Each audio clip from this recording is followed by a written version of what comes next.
Hello दोस्तों, नमस्कार। स्वागत है आप सभी का आरोही यूट्यूब चैनल पर। आइए आज हम लोग तृतीय आंग्ल कर्नाटक युद्ध के संदर्भ में चर्चा करते हैं।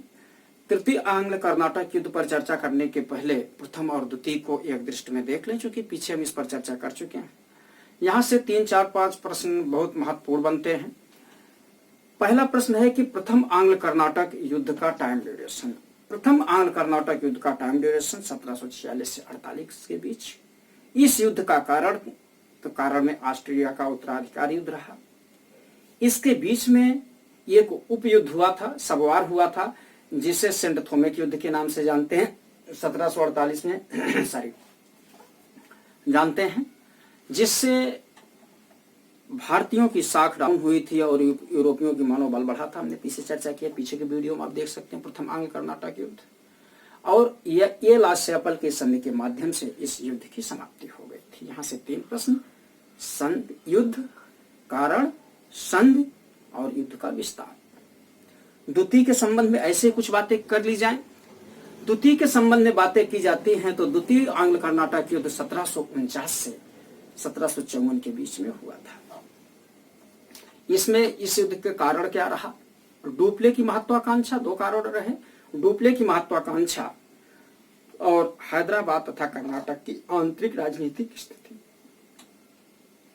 इस युद्ध का विस्तार अंबूर के युद्ध के माध्यम से हुआ और इसकी समाप्ति पांडिचेरी के संधि से हो गई।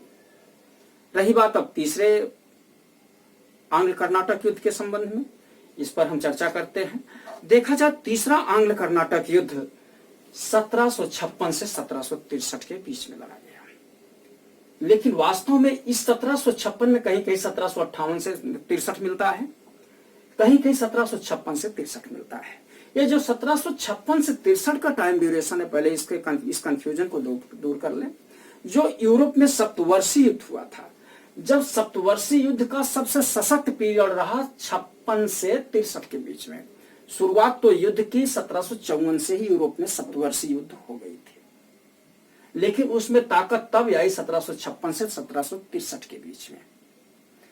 यही जो यूरोप में देखें यहाँ कारण, यूरोप में जो सप्तवर्षीय युद्ध हुआ, इसी का विस्तार भारत में आंग्ल कर्नाटक युद्ध के रूप में जाना जाता है। जैसे हमने पीछे भी चर्चा की, जब कभी भी ये दोनों कंपनियां या ब्रिटिश हुकूमत या और फ्रेंच, ये कहीं भी पूरे विश्व में कहीं भी रहे होंगे, जब ये दोनों आपस में संघर्षरत हुआ करते थे तो कहीं जहां भी रहते थे इनकी तलवारें स्वतः खिंच जाती थी।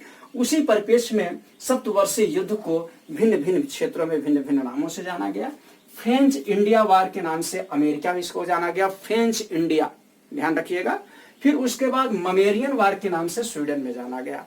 इसी फ्रेंच इंडिया या ममेरियन या सप्तवर्षीय युद्ध का विस्तार तृतीय आंग्ल कर्नाटक युद्ध भी हुआ। इसका कारण यह है।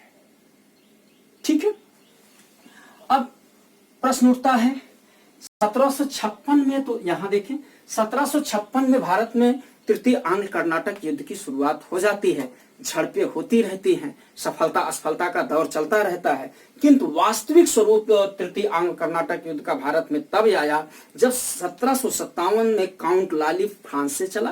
काउंट लाली गवर्नर बन के समस्त सैनिक और असैनिक एकाधिकार उसमें निहित कर दिए गए, अर्थात पांडिचेरी का वह गवर्नर बना दिया गया।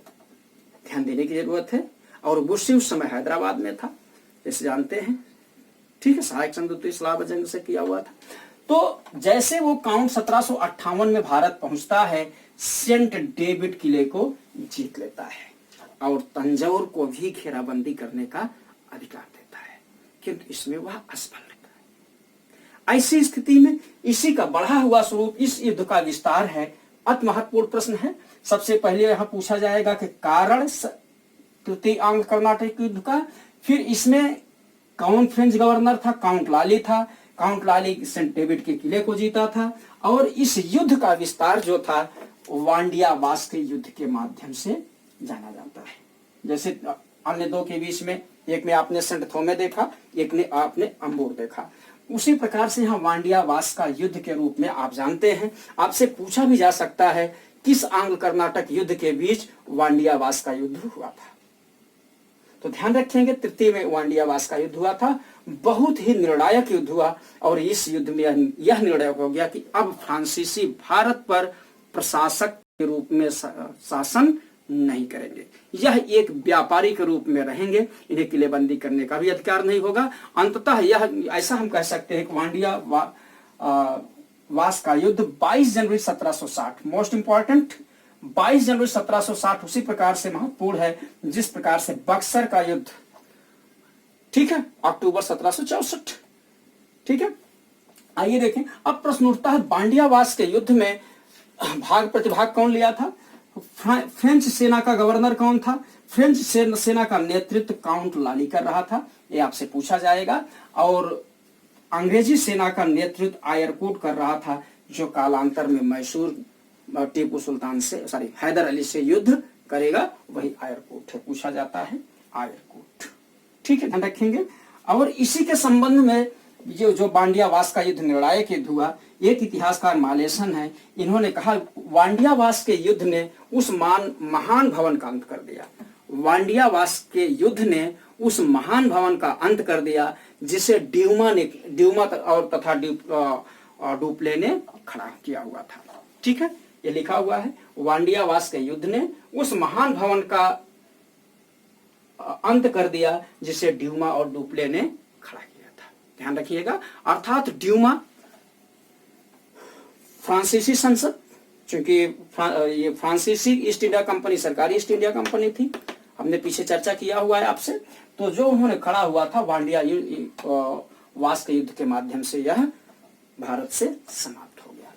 अब पेरिस की संधि के माध्यम से सप्तवर्षीय युद्ध समाप्त होता है। जैसे ही पेरिस के युद्ध के माध्यम से सप्तवर्षीय युद्ध समाप्त हो जाता है, भारत में भी तृतीय आंग्ल कर्नाटक युद्ध स्वतः समाप्त हो जाता है। यह जिस मुकाम पे लोग रहते हैं उसी मुकाम पर लोग रुक जाते हैं, लेकिन यहाँ संधि की शर्तें थोड़ा विपरीत रही और बहुत निर्णायक रही।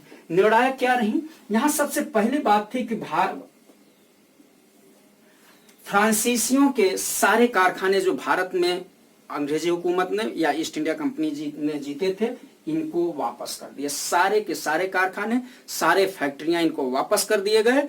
और अब दूसरी बात थी, जो वापस कर दिए गए इन कारखानों की किलेबंदी अब ब्रिटिश हुकूमत फ्रेंच सरकार या फ्रेंच ईस्ट इंडिया कंपनी अब नहीं कर पाएगी, किलेबंदी नहीं कर पाएगी, और तथा सैनिक भी नहीं रख पाएंगे। अब केवल वो व्यापारी के रूप में रहते हैं। अब ऐसा भी कहा जा सकता है वांडियावास के युद्ध ने भारत से फ्रांसीसियों के अंततः जाने के लिए विवश कर दिया। इस प्रकार से तीनों आंग्ल कर्नाटक युद्ध है। यहाँ से जिस प्रकार से प्रश्न बनेंगे उसको भी हमने इस पर चर्चा किया हुआ है। अब आगे आप देखेंगे प्लासी बक्सर या बंगाल में ईस्ट इंडिया कंपनी का प्रसार, ठीक है। इसको आप देखें, लाइक करें, शेयर करें, सब्सक्राइब करें। नमस्कार, धन्यवाद।